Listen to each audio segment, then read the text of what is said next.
अब इसे ट्रंप की दिली ख्वाहिश कही है या दुखती हुई नब्ज कि लाख कोशिशों के बावजूद उन्हें नोबेल पुरस्कार नहीं मिला। लेकिन जिस किसी ने भी ट्रंप के लिए नोबेल की मांग की उसके बारे में नारे जरूर हो गए। ऐसा क्यों कहा जा रहा है, ये समझने के लिए आपको पिछले 2 महीनों के अंदर व्हाइट हाउस से आए कुछ फैसले ध्यान से देखने और समझने की जरूरत है। सबसे पहले पाकिस्तान के फील्ड मार्शल आसिम मुनीर ने कहा था कि ट्रंप को नोबेल पुरस्कार मिलना चाहिए, जबकि भारत ने कभी यह नहीं कहा कि ट्रंप को नोबेल पुरस्कार मिलना चाहिए। भारत ने दुनिया के सामने युद्ध विराम में ट्रंप की कथित भूमिका का सिर्फ सच सामने रखा। नतीजा यह हुआ कि पाकिस्तान पर ट्रंप ने 19% टैरिफ लगाया और भारत पर 50% टैरिफ लगा दिया, जो आज से लागू है। इसी तरह अजरबैजान और आर्मेनिया ने ट्रंप की मध्यस्थता में युद्ध विराम पर सहमति जताई तो दोनों देशों पर सिर्फ 10% टैरिफ लगाया गया, जबकि इस युद्ध विराम में बाधा बने हुए तुर्की पर ट्रंप ने 25% का टैरिफ लगा दिया।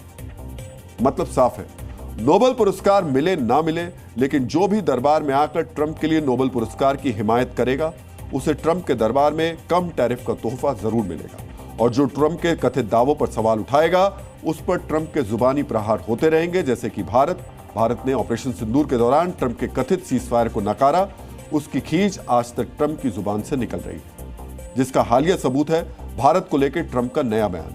यह नया बयान भी आपको गौर से सुनना चाहिए। You're going to put tariffs on you that was so high, I don't give a damn. Your head's going to spin. You're not going to end up in a war. Within about 5 hours, it was done. It was done. Trump इतनी बार युद्ध विराम कराने का दावा कर चुके हैं कि भारत अब आधिकारिक तौर पर ऐसे आरोपों का या दावों का जवाब भी नहीं देता। लेकिन जर्मनी के एक अखबार ने ऐसा दावा किया है जिसने एक बार फिर ट्रंप की कथित ईगो को चोट जरूर पहुंचाई। हम ऐसा क्यों कह रहे हैं, ये समझने के लिए आपको जर्मनी के अखबार की रिपोर्ट गौर से पढ़नी चाहिए। अखबार ने अपनी रिपोर्ट में लिखा है कि भारत पर 25% अतिरिक्त टैरिफ लगाने के दौरान ट्रंप ने भारत के प्रधानमंत्री मोदी को 4 बार फोन किया, लेकिन ट्रंप का यह फोन रिसीव नहीं हुआ।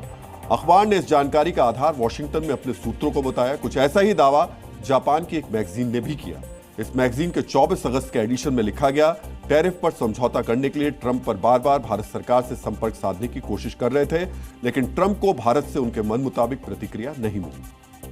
हम आपको बता दें कि ट्रंप के फोन और उस पर जवाब देने के इन दावों पर भारत सरकार ने कोई आधिकारिक प्रतिक्रिया नहीं दी है, लेकिन इसमें कोई शक नहीं कि ट्रंप का 50% वाला टैरिफ ज्वेलरी से लेकर मशीनरी और कपड़ों जैसे भारतीय उद्योग के निर्यात को 50 से लेकर 66% तक का नुकसान दे सकता है।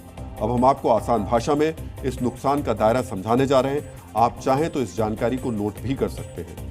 मान लेते हैं कि टैरिफ से पहले भारत में बनी एक शर्ट अमेरिका में $10 की बिकती थी और बांग्लादेश में बनी एक शर्ट $12 की बिकती थी।